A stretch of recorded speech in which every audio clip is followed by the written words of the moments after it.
There goes my boy. Kick it, Ange. Yes. Okay, what's going to happen? What's going to happen? A wild Monty Iwane appears. Rappi. Skibbity bop. Skip. Skibbity bop. Boo. Skibbity bop. Hello, everybody. The Rugby World Cup warm-ups are done. And I got a spring in my step. Why? The Qatar Summer Cup. South Africa and New Zealand continued their long and storied battle for the legendary silverware on Friday night at Twickenham, of all places. And for the first time in my long rugby watching life, the Boks actually kind of hammered the All Blacks. From the start, the South African forward pack was playing like a nuclear-powered icebreaker in their quest to win the Qatar Nations Championship.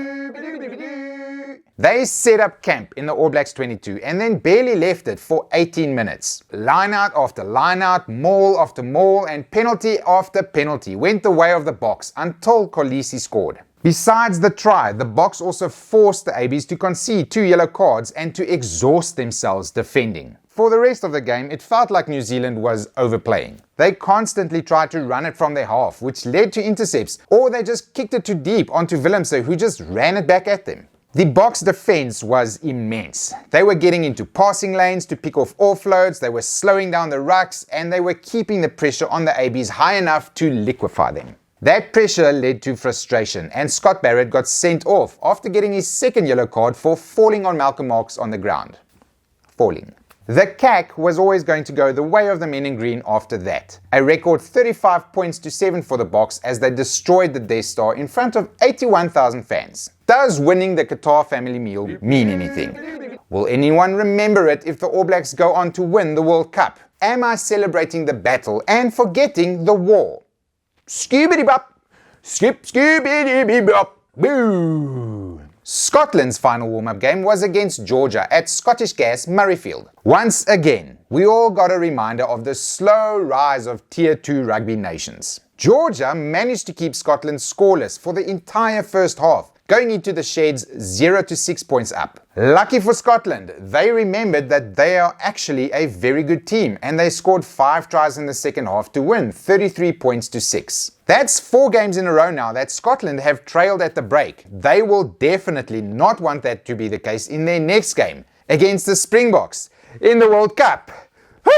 Fiji's final warm-up game was against England at Twickenham. Once again, we all got a reminder of the slow rise of Tier 2 rugby nations. England managed to keep Fiji down to 3 points for the entire first half, going into the sheds at 8 points to 3 up. Lucky for Fiji, they remembered that they are actually a very good team and scored 3 tries in the second half to win by 30 points to 22. Great work, Fiji. Even if England are struggling to find their game now, going to Twickenham to win your first ever game there is awesome.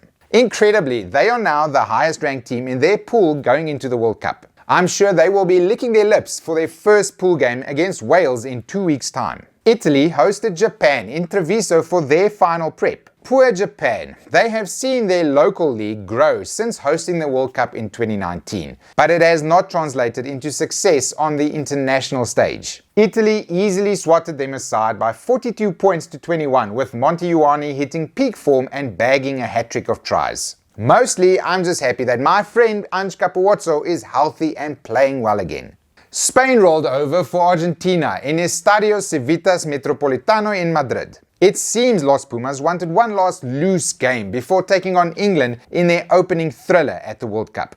62 points to 3 was the result for the Pumas, and they now prepare for the English on the 9th of September. Also, is that a certain Mr. Kremer back in action? Prepare your ribs, Pool D. Ireland's last warm-up game was against Samoa in a soaking wet Bayonne on the weekend. This was a pretty close to full-strength Irish side. All of Henshaw and Van der Fleer and Doris were there, and still Samoa was one line-out late in the game away from upsetting the world number 1 team. In the wet, Samoa gave as good as they got, but Ireland managed a close 17-13 win and will know they'll have to lift their game come the World Cup. Like Fiji and Georgia, Samoa now has shown that picking a B team against them will be very risky. England and Argentina have been put on notice. Last but not least, France took on Australia at Stade de France in Paris. Le Bleu did the Le Bleu thing and put the Aussies to the sword. Jonathan Dante just ran at Carter Gordon like it was some kind of breakaway banner and set up multiple attacking platforms for the hosts. With the front foot ball, Dupont, Jalibert and Penaud cut the Wallabies to ribbons on their way to a 41-17 win. France now have the fun task of facing the Blacklash in the World Cup of Rugby that's happening in 2 weeks, people.